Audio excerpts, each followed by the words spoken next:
What's going on, everyone? So, the Los Angeles Lakers are back in action, this time against the Minnesota Timberwolves. Lakers already played Minnesota for the second game of the season and handled business. Got the win, which was a huge win for the Lakers.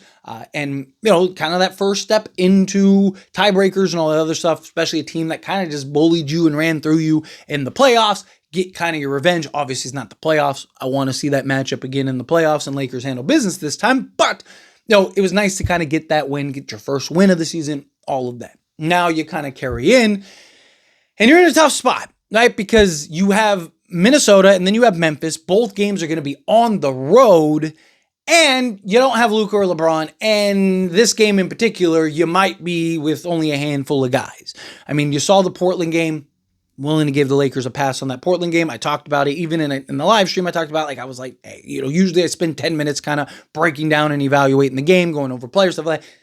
I was like, there's not really much to take away from this. You have 5 players that are actually on, that are actually going to see minutes, and then 2 other guys that probably don't see the court when everyone's healthy, and then 3 G League guys.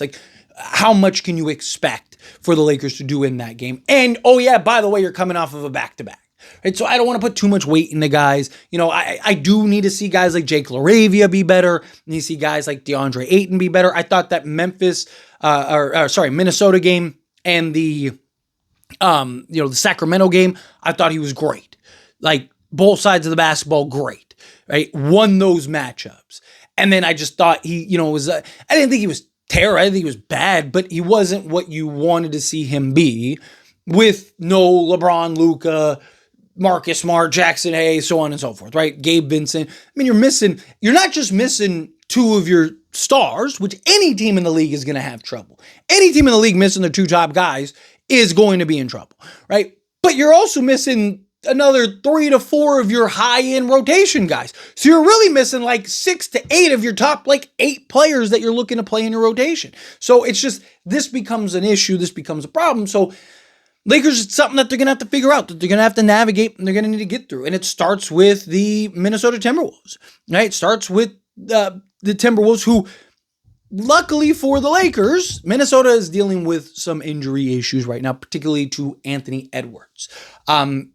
Even with Anthony Edwards, Minnesota kind of lacks ball handling, kind of lacks, shot creation to the level that they want. It's why they've, in the offseason, and there's even been, rumors going into the season about them looking to make trades. There was even, links to Austin Reeves for a Jaden McDaniels type trade to where, you kind of get that athletic 3-and-D wing, and then Minnesota gets kind of that playmaker ball handler next to Anthony Edwards. So they're a team that I do think you can beat without Anthony Edwards. And if you have Austin Reeves playing to the level that he's playing, DeAndre Ayton, again, follows up where he left off in the previous game, Rui Hachimura, right? If guys play to the level that we know that they can play, I do think we can win and beat Minnesota without Anthony Edwards. Right? If they had Anthony Edwards, it might be a different conversation, but I do think that they are very beatable with it. And again, we've seen this Lakers team be able to handle business. We've seen Austin Reeves, Jackson Hayes, and a bunch of G League guys go into Boston and win. Right? Stranger things can happen, right? Lakers are going to be a very different team, but so is Minnesota without Anthony Edwards. So if the Lakers go in, handle business, it does suck that we're on the road, where if we were at home, you kind of have the home crowd bump, and guys usually play a little better, a little more confident, stuff like that. But this win would be huge for the Lakers. One, because you just beat Minnesota twice, right? And you did it without you beat them once without LeBron, you beat them once without LeBron and Luka. That would be huge for just the confidence of this team and, kind of riding the ship after the loss. Obviously, again, it's not the playoffs. Playoffs and regular season are 2 very different things, but it would give you a little more confidence moving forward. But it also gives you the tiebreaker, right? Because now you've won 2 of those games. You only got to win 1 of those, out of the next 2, and you're in business. right? Because now you beat Minnesota at home and you beat Minnesota on the road, and chances are you're probably going to play Minnesota again with a full healthy roster to where you should be able to get at least one of those wins. And now you have the tiebreaker, so now you don't really have to worry about, Minnesota leapfrogging you or anything like that, where if they win this game, now you're tied 1-1, you got to win the next two if you want that tiebreaker. Otherwise, you kind of go down the scale if you guys finish with the same record and, you guys split the series 2-2, stuff like that. So to me, I think that this is going to be very important for the Lakers on several fronts. And again, you hear the next man up mentality and all those things. And yes, that's correct. But really, guys just need to play. Go out there and hoop.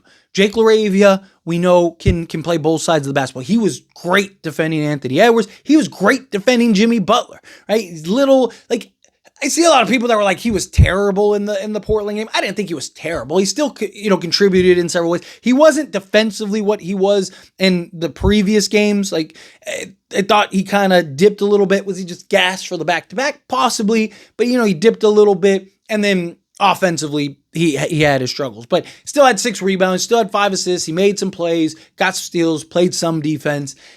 He's 23 years old. He's young. We didn't get him to come in and be a 25-point-a-game guy and be our best player, right? We brought him in to be a guy long-term that could be a key contributor, even a starter on this team, and help elevate and raise the ceiling and maybe get to the point of a legit 2-way 3-and-D wing for us that can self-create and do all that stuff. The idea is he's a guy that can help right now, which we've seen him help right now, and hopefully he can kind of continue to contribute and just play better offensively while picking it up on the defense side of things.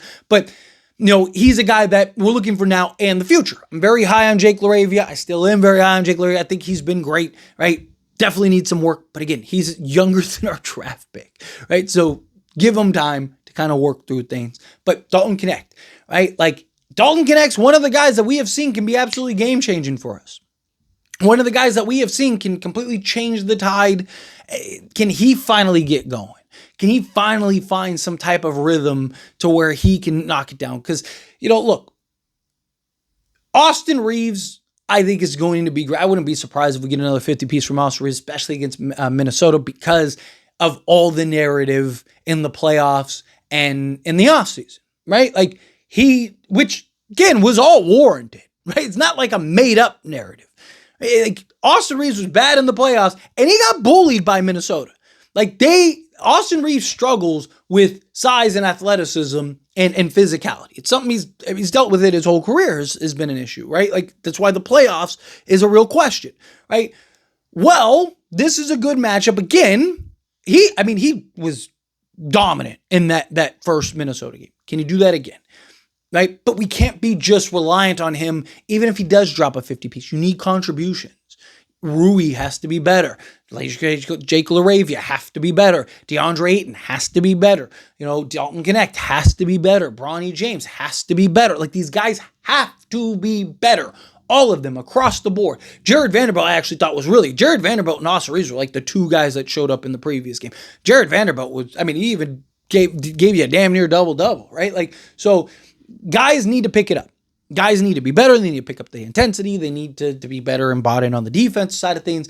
Hopefully we get some of these players back, at least at the time of recording this video. We don't have word on Marcus Smart and Jackson Hayes and stuff like that. Hopefully we get them back because, again, it just gives you another ball handler, gives you another just big out there, gives you, Marcus Smart in particular defensively, help raise the defensive ceiling and just the impact and the hustle plays and the dirty work, stuff like that. But I also think the Lakers are going to be cautious with him and his injuries. I've seen people talk about, hey, we should kind of sit guys, just kind of pack it up one of these games, either this game or the Memphis game. I don't think you can, right?